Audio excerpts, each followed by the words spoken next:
Sen bizga o'xshamaysan, bu yerning ilm-ta'limini texi bilib ketmading. Shuning uchun muqim ishligining yaxshi. Men seni bir yerga tunishtirib qo'yay. Sizlarning kaynonlarga kirib, ancha-muncha pul topdim. Ishning yo'lini ancha-muncha o'rgandim. Men Jungi doktorxonasining oldida seni avor qildigan bo'ldim. Atdigan Sodirkamning gapini qilsam, boshqacha bo'lib shiklab qoldim. Menmi ko'chilab so'ramadim. Menimi to'g'ri tushungan. Menimi sizlarga deyilmayotgan gaplarim bor. Lekin desam bo'lmaydi.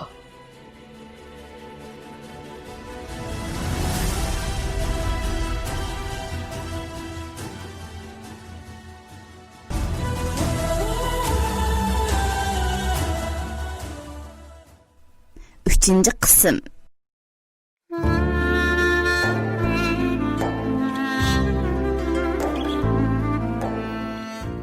Lekin bu işmi uzunga barmadi.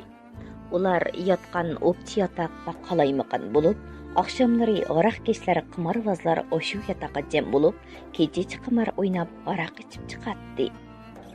Tayirning azaldan kayib safa bilan xush bo'lmag'achqa, bu yataqda uzun turishni xohlamadi. Ham o'qishib turib, shu yaqin orliqdan apchiligini bir egizliq uyni ijara elib, chiroyli qilib saramjonlashtirib oldi. Ular qilayotgan ish vaqtliq ish bo'lib, yoz kunlari qilg'ili bo'ladi. Qish kunlari bo'lsa, asosan bekor qoladi. Shuning uchun Toir biror muqim ishning peshini tutishni o'ylab, Ahmad bilan Iliga maslahat soldi.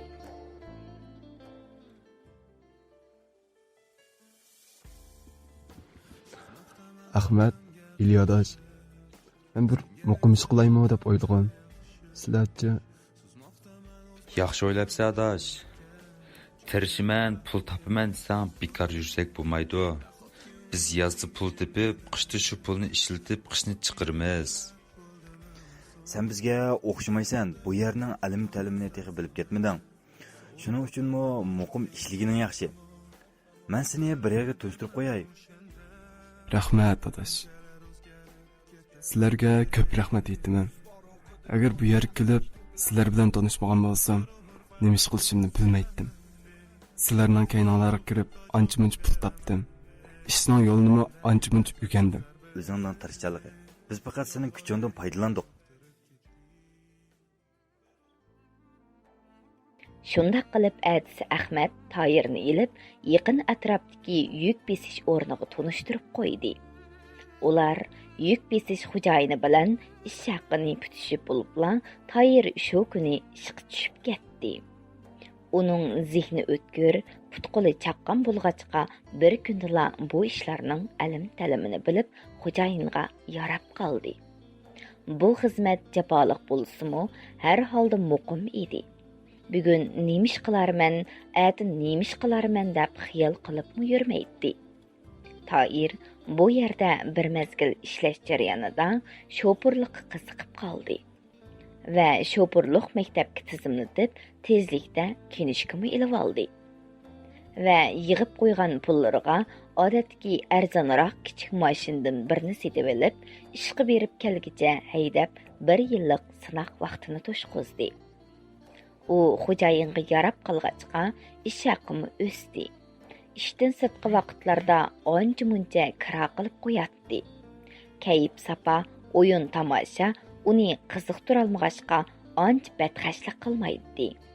Shunglashqa uning topgan pullarimi ko'payishga boshladi. Shundaq qilib, ash-pash tugacha Toirmi 2-3 yillik koni shopir bo'lib qoldi. Yük besish o'rnidagi xizmatidan istifa berib, taksi shirkatiga berib to'xtamlashib, taksi mashina ijara elib kira qilishga boshladi. Kech-kunduz mashina haydab kira qilishmi oson emas edi. Put-qo'llar tilib, ballar og'rib ketadi. Shundaq bo'lsa-mu, u jafo mushaqqatga ko'nib ketgan bo'lg'achqa, uning uchun hech qancha ish emas edi. Bu bir egizliq ijara uyini o'tkazib etib, o'ziga qulay bo'lish uchun quyuq bozor bo'ladigan atrofdan bir bino uyini ijaraga olib o'ltirdi. Lekin shundaq aldirishchilik bo'lsa-mu, u Zulayni texichi esidan chiqarib qo'ymadi. Akşamları yalğızlıqda moң basqanda Zulayni o'ylab azaplanatdi. Taqdir degan ajoyib bo'ladi ekan. Mana bugun bo'lsa tasodifiy uning bilan ko'rishib qilishni kim o'ylagan? Tair shu xiyollarni qilib etib, soatiga qaradi va Zulayga telefon qiladigan vaqtning bo'lib qolganligini bilib, uningga telefon qildi.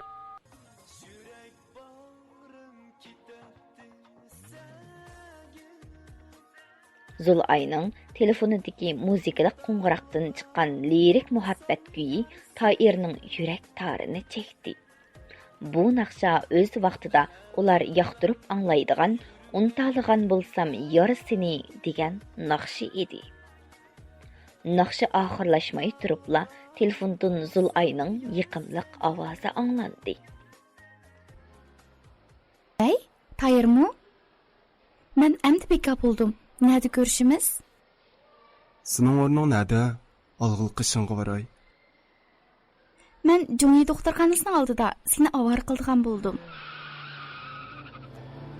Zulayning o'rni bilan Tair turgan yerning o'rni ancha yiroq emas edi. Tair mashinani tez suratli yo'lda haydab, birdamda yetib keldi.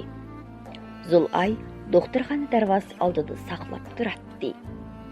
U uchisiga yarışımlıq kostyum yupib kiyib olgan bo'lib, yumlaq qilib tugib olgan chashlari, so'sqini qilgan girimlari shundaq mos kelgan bo'lib, yo'lda ketib borganlar ixtiyorsiz uningga qarab qo'yatdi.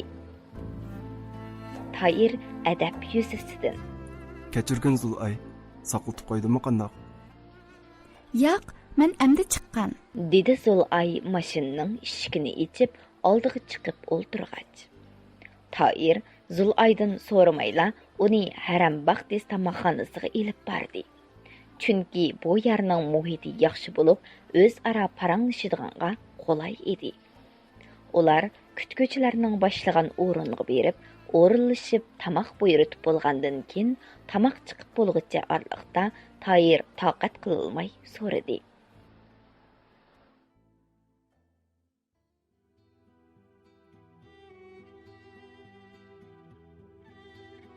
Attigan Sodirkamning gapini qilsam, boshqacha bo'lib shuklab qoldim.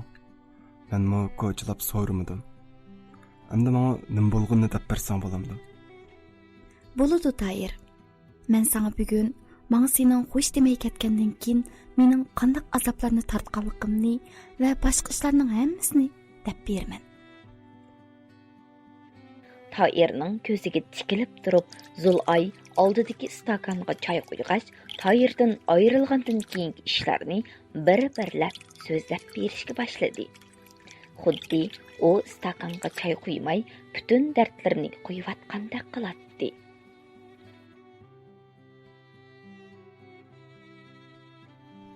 Tair uydan chiqib ketgandan keyin Sodir aka Zulayni uydan sirtqa chiqarmadi. Zulay dadsiga tizilib, yig'lab, yolurib demiganlar qolmadi. Lekin tash yurak dada hech eriydigandek emas edi. Hatto uni mehmonxona uyga solab qo'yib, teshidan quluplab qo'ydi. Zulay dadsiga qiydab 2 kun hech nima yemay turib oldi. Buningga Sodir aka yeni chidab turolmadi. Nimali degan bilan uning jon-jigar yurak parasi emasmi? Dada bo'lgan odam farzandining bu holiga qandoqmi chidab tura olsin?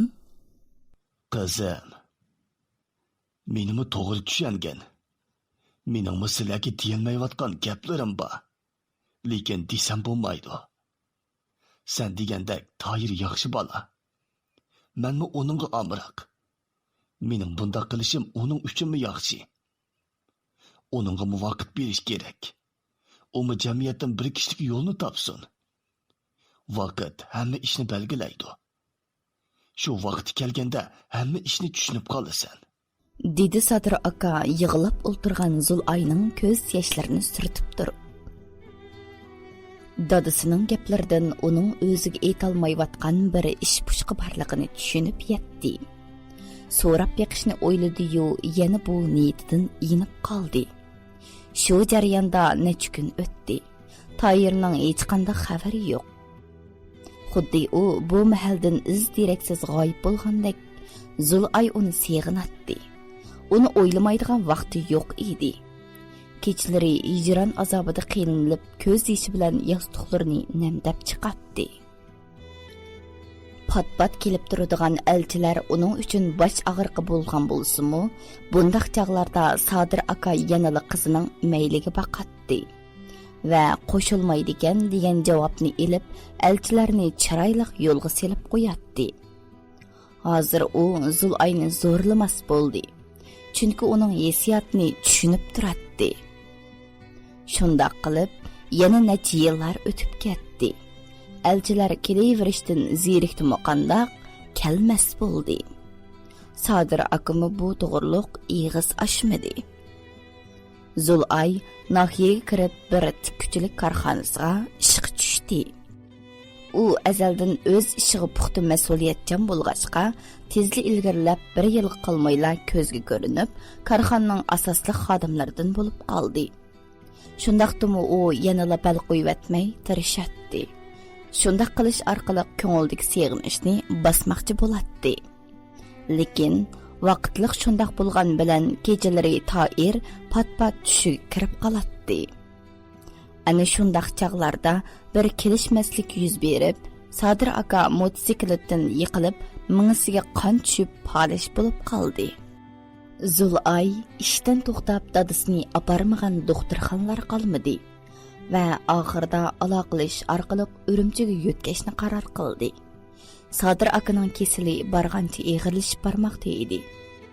Uni Urumchi Jo'ngi doktorxonasiga elib borgandan keyin doktorlar kelinkilik tekshirish orqali mingiga eg'ir darajada qon tushib, polish bo'lishni keltirib chiqargan, saqayish ehtimolligi yuqori emas, bir mezgil kuzatimiz deb balnisqa oldi.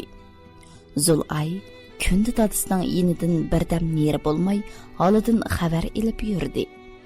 Bir kuni u sirtqi narsa kerak setib olg'ili chiqib, cho'ng yo'lning qarshi tarafiga o'tib turishiga bir yo'lish to'sqan kichik kira mashinasi uning oldida o'tib to'xtadi. Zulay ixtiyorsiz qarab qoldi-yu, u o'z ko'ziga ishonmay turib qoldi. 3-qism tugidi.